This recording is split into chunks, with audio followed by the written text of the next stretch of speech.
Bonjour et bienvenue dans le rendez-vous RFI France 24. Avec Frédéric Rivière, nous recevons Pierre Laurent, bonjour. Bonjour. Président du Conseil national du Front de gauche et secrétaire national du Parti communiste. Donc merci d'avoir Merci. accepté cette invitation. Alors on vous a souvent apparenté à un pur produit de l'appareil communiste, car vous êtes le fils d'un proche de Georges Marchais. D'ailleurs, vos parents s'étaient rencontrés aux jeunesses communistes à la Libération. Vos gènes, pas de doute, sont communistes, donc il y a une logique à tout ça. Le Parti communiste a connu ses heures de gloire avant de connaître un certain déclin. Et justement, Zorro est arrivé. Et Zorro, c'est Jean-Luc Mélenchon. Au début, vous n'étiez pas convaincu. Finalement, il est un peu arrivé comme le Deus ex machina, en remettant un peu de baume au cœur des communistes, avec quand même les 11% à la présidentielle, crédité de 8%. Avouez que c'est un peu mieux que Marie-Georges Buffet, qui avait fait en 2007 1%, 1,9%. Oui, mais sauf que la petite histoire que vous venez de raconter n'est pas tout à fait exacte. En fait, le Front de gauche est une décision prise par le Parti communiste. Et Jean-Luc Mélenchon, qui à ce moment-là, avec d'autres camarades socialistes, ont décidé de sortir du Parti socialiste. Nous avions mené ensemble la bataille du non au référendum pour le traité constitutionnel européen. Mais il y a eu des discussions, et on a décidé. Rappelez-vous, c'était pas. C'est une pilule qui a été difficile à faire avaler au Parti C'est normal communiste. parce que l'élection présidentielle est une élection qui focalise beaucoup d'attention. Il y avait un débat normal sur le meilleur choix possible. Et finalement, l'écrasante majorité des communistes ont fait ce choix-là. Le choix de Jean-Luc Mélenchon, ils ont eu raison de le faire. Et on voit que le Front de gauche se développe et qu'à l'intérieur du Front de gauche, le Parti communiste lui-même se renforce. Donc c'était effectivement un bon choix et moi je suis très fier qu'on l'ait fait. Et Jean-Luc Mélenchon est devenu un communiste comme les autres aujourd'hui ? En tout cas, il travaille main dans la main avec les communistes et je pense qu'il a une histoire qui le rapproche de notre propre histoire. Nous ne sommes pas si loin, les communistes, de gens qui ont participé, appartenu à des formations d'extrême gauche ou à des socialistes de gauche qui se reconnaissent toujours dans les valeurs qui ont été celles de Jaurès, qui est un de nos pères fondateurs communs. Et d'ailleurs, l'Humanité qui avait fondé Jaurès, qui est aujourd'hui un journal communiste, eh bien, est devenu ce journal-là parce qu'à l'époque, les socialistes qui le dirigeaient ont avec leurs adhérents majoritairement construit le Parti communiste en 1920. Donc on a des racines communes et on se retrouve aujourd'hui après beaucoup de tourments de l'histoire. Alors, Jean-Luc Mélenchon qui se présente à Hénin-Beaumont sur les terres de Marine Le Pen. Et alors, ces deux-là s'affublent de surnoms. Huluberlu, grossier, dangereux, haineux, revanchard et violent. Marine Le Pen parle de Jean-Luc Mélenchon et lui la surnomme Dracula. C'est un peu la cour d'école, non ? Non mais écoutez, ça c'est l'image qu'on essaye de donner de cette campagne et du débat que nous avons sur le terrain. Je parlais encore au camarade communiste qui est le suppléant de Jean-Luc Mélenchon au téléphone ce matin. Il y a une campagne qui est une campagne de terrain, qui n'est pas la campagne qu'on décrit nationalement. C'est une campagne de terrain, de discussion avec les électeurs pour savoir comment... Vous savez, la campagne là-bas, c'est la même qu'ailleurs. Comment est-ce qu'on va sortir de la crise ? Est-ce que la gauche peut résoudre les problèmes ? C'est ça qui intéresse les électeurs du Pas-de-Calais comme ailleurs. Et c'est la campagne que sur le terrain, le Front de gauche, avec Jean-Luc Mélenchon et Hervé Poly, mène. Et tout le cinéma médiatique n'est pas ce que nous cherchons. Et d'ailleurs, c'est marrant parce qu'on nous interroge toujours, mais il suffirait que les médias quittent la circonscription d'Hénin-Beaumont, ça ne nous poserait à nous strictement aucun problème. Enfin, il n'y est pas allé par hasard. Il n'a non, pas choisi. Il n'y est pas allé par hasard, il y est boum. allé parce que nous menions cette campagne dans cette circonscription contre l'élection de Marine Le Pen et que nous avons jugé que c'était un choix utile pour mener cette bagarre-là. Mais nous ne demandons à personne de transformer la circonscription en cirque médiatique. Personne n'est obligé d'y aller. Si les médias manquent d'adresse pour aller suivre des campagnes de circonscription très intéressantes, j'en ai plein, il n'y a pas de problème. Alors, puisque vous parlez de Marine Le Pen et de respect, recevoir, comme l'a fait hier le président de la République, Jean-Luc Mélenchon, qui a fait 11% à l'élection présidentielle, ne pas recevoir Marine Le Pen, qui a fait 18%, enfin 17,9%, est-ce que ça n'est pas un manque de respect à l'égard de ses électeurs et de ses électrices ? Mais vous savez, ça renvoie à un débat qui existe sur le Front National. Est-ce que le Front National, ses idées, ses conceptions, son idéologie, est un parti comme les autres ? Ça fait un peu plus d'1 an depuis l'élection de Marine Le Pen à la tête de son parti, qu'il existe, moi, ce que j'appelle une entreprise de banalisation de ce parti. Et on nous dit c'est devenu un parti comme les autres. Personnellement, je ne le pense pas. Je continue de penser que le Front National est un parti qui est dangereux pour la démocratie, qui a des émules dans toute l'Europe. Je préside le parti de la gauche européenne. Non, je pense qu'il faut, parce que ça ne serait pas la solution pour régler le problème, je pense qu'il faut combattre ces idées. Et dans ce combat, donc, effectivement... Il faut combattre 17% des électeurs. Mais les électeurs de Marine Le Pen, nous discutons avec eux. Quand des gens prônent des idées racistes, pensent qu'il faudrait se débarrasser des immigrés, moi, je leur dis, s'ils sont des travailleurs, que ça n'est pas la solution. Je discute avec eux, je combats leurs idées. Et quand je vois des gens qui dirigent ces partis et qui, eux, ne sont pas des naïfs qui se laissent attraper par telle ou telle idée, mais qui prônent de manière raisonnée et malheureusement très consciente des idéologies obscurantistes et racistes, effectivement, je me dis que nous avons affaire à des gens qui peuvent être dangereux pour la démocratie. Et l'histoire nous l'enseigne. Parce que vous savez, avant-guerre, dans la grande période de crise des années 30, des forces qui se sont révélées extrêmement dangereuses sont arrivées par les urnes au pouvoir, à commencer par l'Allemagne. Staline n'était pas dangereux ? Donc, si, bien sûr, il l'était. Et c'est pour ça que nous lui avons définitivement tourné le dos et à tout ce genre de pratiques. Donc, c'est pas parce que des gens font des voix... il y a un parti en Grèce à la faveur de la crise, l'Aube dorée, qui est un parti ouvertement néo-nazi et qui vient de faire son entrée à la Voulie au Parlement. Il y a un parallèle à faire, selon vous, il y a un parallèle à faire entre Aube dorée et le Front National ? Mais bien sûr. Mais ces gens-là, au plan européen, des partis qui sont proches, vous pensez que ce sont des partis idéologiquement proches ? Oui, absolument. Vous pensez qu'au plan européen, ces forces d'extrême droite ne se parlent pas ? Mais elles travaillent ensemble. Il y a des forces à l'intérieur du Front National qui revendiquent leur filiation avec des forces ouvertement d'extrême droite. Bien sûr que ces courants-là se retrouvent dans le Front National. Je ne dis pas que les électeurs du Front National adhèrent à ces thèses-là. Mais quand nous parlons du parti lui-même, oui, je persiste à dire que c'est un parti qui est dangereux pour la démocratie. Mais alors vous savez que le président de la République a l'intention d'introduire une dose de proportionnelle pour les futures législatives. Donc, il y aurait des députés Front National, immanquablement. C'est quoi ? C'est une folie, alors, ça ? Non, ou au contraire, c'est raisonnable parce qu'il vaut mieux les combattre à l'Assemblée ? Non, mais parce que je ne confonds pas. La question de la proportionnelle à laquelle nous sommes favorables, c'est une question d'égalité des citoyens devant le suffrage universel. Donc effectivement, moi je suis pour le principe, un électeur, une voix. Chacun compte pour un. Or, quand on n'est pas dans un système proportionnel, on a des déformations du paysage électoral. Donc je suis pour la proportionnelle.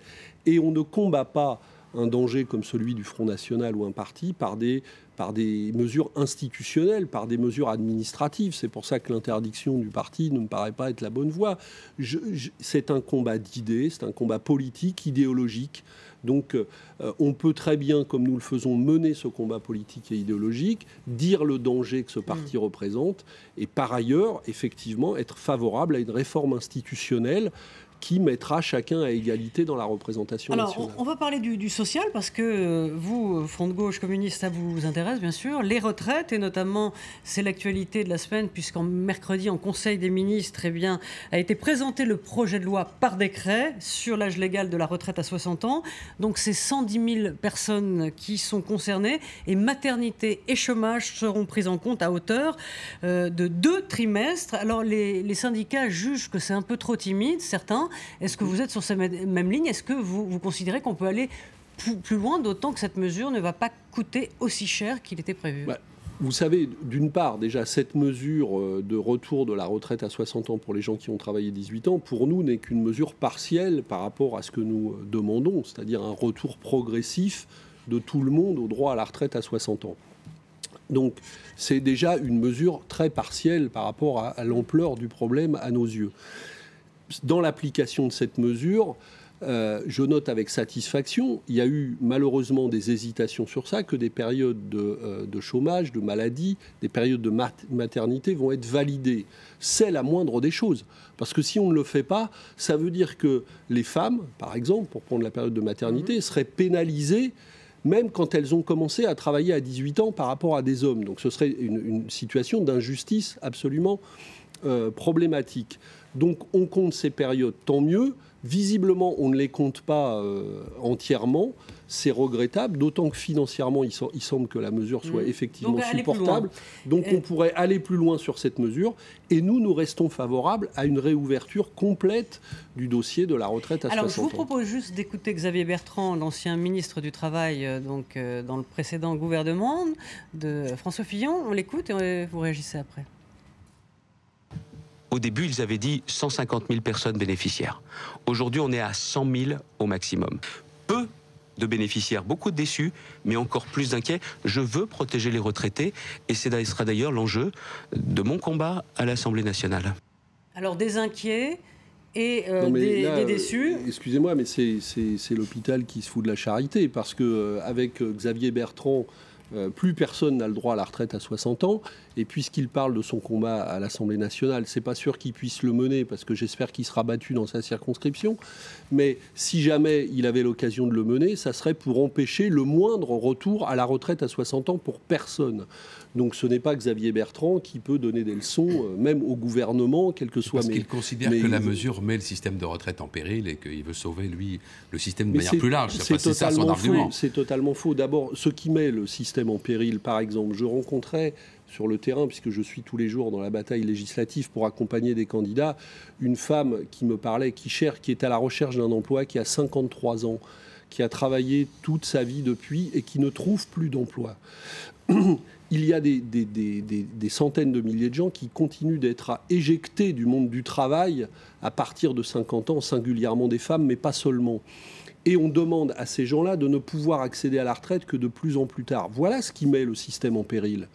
Si on donnait du travail, si on crée des emplois, donc si on permettait à tous ces gens de cotiser pendant les périodes auxquelles ils sont censés travailler, eh bien on pourrait financer le droit à la retraite à 60 ans. Donc une politique ambitieuse de retour à l'emploi des jeunes, des salariés entre 50 et 60 ans qui sont actuellement éjectés du monde du travail ou précarisés ou mis trop souvent au chômage pendant leur période active, c'est cela qui donnerait les ressources nécessaires à un retour à la retraite à 60 ans. Alors on va parler, il nous reste peu de temps de parler des législatives. Alors bien sûr les socialistes veulent une majorité plus que confortable, une majorité absolue. L'auront-ils ? Eh bien la réponse sera dimanche, mais pour ne pas avoir visiblement à dépendre du front de gauche, ils préféraient cette solution. Serez-vous pour le gouvernement des alliés ou des adversaires ?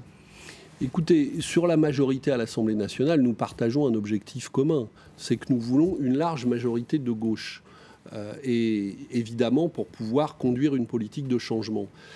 Mais dans cette majorité, je pense qu'il serait préférable qu'il y ait un groupe du front de gauche qui compte. Parce que nous pesons dans la majorité. Sans les 4 millions de voix réunis par le front de gauche à l'élection présidentielle, François Hollande ne serait pas à l'Élysée aujourd'hui. Et tous les députés qui vont être élus de gauche, quelle que soit leur couleur, vont l'être aussi avec les voix du front de gauche. Donc il serait normal que nous soyons correctement représentés à l'Assemblée nationale. À la proportionnelle, on aura une cinquantaine de députés. Nous ne les aurons pas. Nous avons 19 députés aujourd'hui. Il serait donc normal que notre groupe se renforce, puisque notre influence dans le pays s'est renforcée. Et je pense que ça serait un atout pour la gauche. Nous ne serons pas des adversaires du gouvernement. Mais nous pensons que des mesures que nous portons vont être indispensables à la réussite de la politique de gauche. Donc ce serait un atout pour la gauche d'être obligé d'écouter, d'entendre les suggestions et les améliorations du front de gauche pour faire les lois que nous allons devoir faire pour réussir la politique de changement. Mais vous avez parlé de l'obsession du Parti socialiste à avoir une majorité absolue. Mais enfin, en même temps, c'est quand même parfaitement cohérent. Ils veulent pas avoir trop de contraintes. Non, parce que j'entends certains dirigeants socialistes, effectivement, qui semblent n'avoir qu'un seul objectif. Il ne faut surtout pas dépendre du front de gauche. Mais c'est pas ça le problème. Le front de gauche n'a peut-être aussi comme objectif prioritaire que celui de ne pas laisser la majorité absolue au Parti socialiste. Quand nous avons appelé à battre Nicolas Sarkozy et que nous avons apporté 4 millions de voix dans l'escarcelle pour battre Nicolas Sarkozy et élire François Hollande, les mêmes, je ne les ai pas entendus regretter ou dire que c'était un problème. Donc aujourd'hui, puisque la majorité est constituée de toutes ces forces-là, je pense qu'il serait de bonne politique, au contraire, que la majorité parlementaire ressemble à la réalité de la majorité des électeurs qui ont permis la victoire de la gauche. Cela dit, lorsque la gauche était dans l'opposition, vous avez tous crié au fait que Nicolas Sarkozy c'était le pouvoir pouvoir de droite, de la confiscation du pouvoir en étant à tous les leviers du pouvoir. Est-ce qu'aujourd'hui, s'il y a cette majorité absolue ou cette majorité confortable, est-ce que ce ne sera pas l'État PS, l'État gauche, dans le fond, c'est une question de vitalité démocratique, c'est pour ça qu'il faut pas de contre-pouvoir. C'est pour ça qu'il faut de la diversité. C'est une démocratie qui ne marche pas très bien. C'est pour ça qu'il faut de la diversité dans la majorité déjà, et pas l'hégémonie d'un seul parti, même à gauche. Il faut que l'ensemble des forces soient représentées. Pour ce qui est du reste, vous savez qu'une des propositions majeures du Front de gauche dans l'élection présidentielle, c'est la 6e République. Nous pensons qu'il faudrait revoir l'ensemble des institutions qui, effectivement, ne fonctionnent pas très bien, sont trop présidentialisées, donnent trop de pouvoir au président de la République, et donc il faudrait reconstituer, effectivement, l'ensemble de l'édifice démocratique. Donc si on veut ouvrir demain matin un débat pour savoir comment on reconstruit des institutions plus démocratiques, vous pouvez être sûr que vous pouvez compter sur le Front de gauche. Bien sûr qu'il faut une 6e République. Cette République dans laquelle nous vivons, qui a été instituée par le général de Gaulle en 1958, la 5e République, et qui depuis n'a cessé d'être présidentialisée davantage, et on est aujourd'hui, on a le système, le régime démocratique le plus présidentiel de tous les pays, de toutes les grandes démocraties européennes et même américaines. Donc il faut revenir à un régime plus parlementaire et surtout plus participatif, plus démocratique. Il y a beaucoup à revoir à tous les étages. Avant que Frédéric vous parle de l'Espagne, un mot sur la polémique, très court, sur la dépénalisation du cannabis. C'était un peu la petite bourde qui a fait visiblement hausser le ton Jean-Marc Ayrault. Est-ce que vous êtes, vous, favorable à la dépénalisation du cannabis, quand on voit comme la Hollande, les Pays-Bas qui reviennent en arrière? Je crois qu'il faudrait une politique qui marche sur deux pieds, qui soit une lutte conséquente contre les trafics, parce qu'on sait que c'est des trafics internationaux qui se font énormément d'argent, et il faut, à mon avis, plutôt par rapport à la politique actuelle, qui est une politique de répression au maximum et qui frappe des usagers parfois aveuglement, une politique de prévention de santé publique plus qu'une politique répressive. Donc il faudrait faire évoluer la législation vers une politique de prévention de santé publique, mais qui s'accompagne d'une lutte beaucoup plus déterminée contre les trafics, singulièrement les trafics internationaux. Un petit mot de l'Europe. L'Espagne est complètement asphyxiée économiquement. Est-ce que vous avez un conseil à donner aux gouverneurs de la Banque centrale européenne qui se réunissent aujourd'hui? Eh bien, arrêter les politiques d'austérité actuelles et mettre la création monétaire de la Banque centrale européenne au service d'un refinancement de la dette et au service de politiques de développement. Parce que ce qui se passe en Espagne aujourd'hui est la preuve, une fois de plus, après ce qui s'est passé en Grèce, après ce qui se passe en Italie, que les politiques d'austérité actuelles mènent dans l'impasse, ne résolvent pas le problème de la dette, asphyxient les économies et nous entraînent dans un engrenage qui va devenir de plus en plus mortifère. Donc il faut arrêter ces politiques. Je crains que les gouverneurs des banques centrales qui se réunissent ne m'entendent pas encore suffisamment aujourd'hui. J'espère qu'en France, en tout cas, il y aura suffisamment de force à gauche et suffisamment de force du Front de gauche dans l'Assemblée pour que la France, elle, soit déterminée à obtenir la renégociation véritable des traités européens. François Hollande l'a promis, mais maintenant, il faut aller au bout de cette exigence.